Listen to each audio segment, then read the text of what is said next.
Correct correct. तिच्यासाठी एकदा टाळ्या वाजवा. म्हणजे होती तारीफ केली कावळ्याची. कावळा छान आहे का कावळ्याचा आवाज क्लिअर कशा आपण म्हणतो तुम्ही ओरडलं की काय कावळ्याचा प्रकारचा ओरडायचा कावळ्याचा आवाज येत नाही. कोणी त्याला काय म्हणतात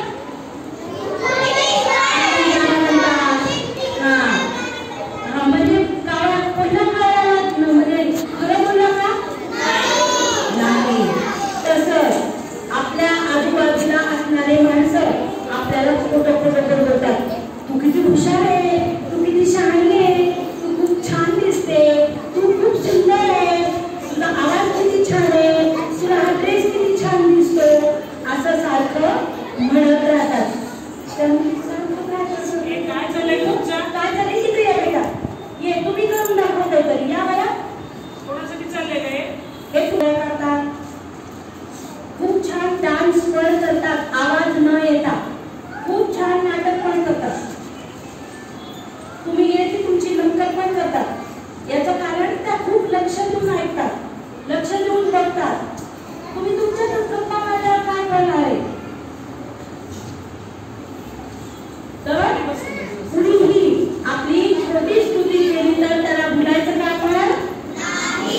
का बरं पाहिजे तुमच्या जवळ जे छान आहे ते त्याला पाहिजे आहे म्हणून तो तुमचं कौतुक करतो आहे हे लक्षात ठेवायचं.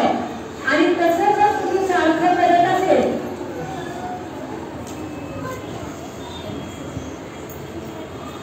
आणि तसं तुम्ही बाई कधी पाहिली नाही का आई पाहिली नाही मग त्यांना किती बघतात त्यातच तुम्ही सारख्या शाळेत. तर अशा कुठल्याही माणसाचं नाव लगेच आईला येऊन सांगायचं. आई ते काका सारखे मला चॉकलेट देतात ते सारखं मला छान दिसती म्हणतात. खूप सारे माणसं जाता जाऊन गाव ओढत असतात. आई पाहिजे ना अगदी करेक्ट. हात तर सरळ सांगायचो ओ हात नाही लावायचं माझ्या गावाला मला आवडत असं म्हणते या या गावा खूप माणसांचं असं आहे खूप जण कानावर पप्पी घेतात हो की नाही. मोठे काका आजोबा सुद्धा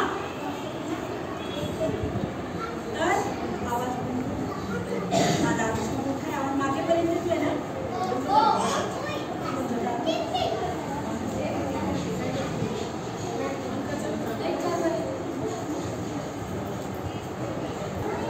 आपण हे लक्षात ठेवलं पाहिजे की ह्याच्यातलं काय चांगलं आहे आणि काय हा. तर तुम्ही आपल्याला सतत सतत काही खायला द्यायचं तर घ्यायचं नाही. आपण आपल्या आईला सांगायचं मला पाहिजे चॉकलेट मला दे मला लाडू खायचा आहे मला दे. मी दुसऱ्यांकडनं घेणार शेजारचा दादा असो कुठले काका असो किंवा कुणीही बाहेरचं घरातलं कुठंही असो कुणाकडनं काहीही घ्यायचं कुणी काही आपल्याला हात धरलेला होता तर त्याला काय म्हणायचं मला हे आवडत नाही. नक्की लक्षात राहील. पुढच्या वर्षी पुन्हा येणार आहे तेव्हा विचारणार आहे काय काय आवडत नाही नक्की सांगा. आता तुम्हाला एका मुलीची गोष्ट मी सांगते. एक सोनू नावाची मुलगी होती. ती सोनू रोज शाळेत जायची गाडीमध्ये बसून जायची.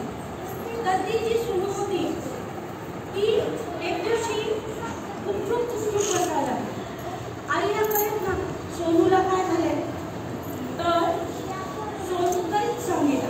आई सारखं विचारायला लागली तुला काय झालंय तुला भूक लागलीये का तुला पोट दुखतंय का तुला काही त्रास होतोय का. पण सोनू काही सांगेना काय झालं म्हणून. आणि मग हळूहळू आईच्या लक्षात आलं की हिचं काहीतरी बिनसलंय. ते कशावरून लक्षात आलं कारण की सोनू गाडीतच जायला नको म्हणाला. शाळेची गाडी आली आणि हॉर्न वाजला की सोनू रडायला लागली. म्हणायला लागले की मला नाही जायचं गाडीमध्ये शाळेत मला नाही जायचं गाडीमध्ये शाळेत. आणि चौकशी केल्यावर आईला कळलं की गाडीचा जो ड्रायव्हर बाबा होता तो चांगला नव्हता. तो सोनूची गाड ओढायचा सोनूला असं जवळ घ्यायचा सारखं ये सोनू ये सोनू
ठेवायचं की डॉक्टरांकडे गेल्यानंतर सुद्धा आपण स्वतः तिथं समोर थांबायचं.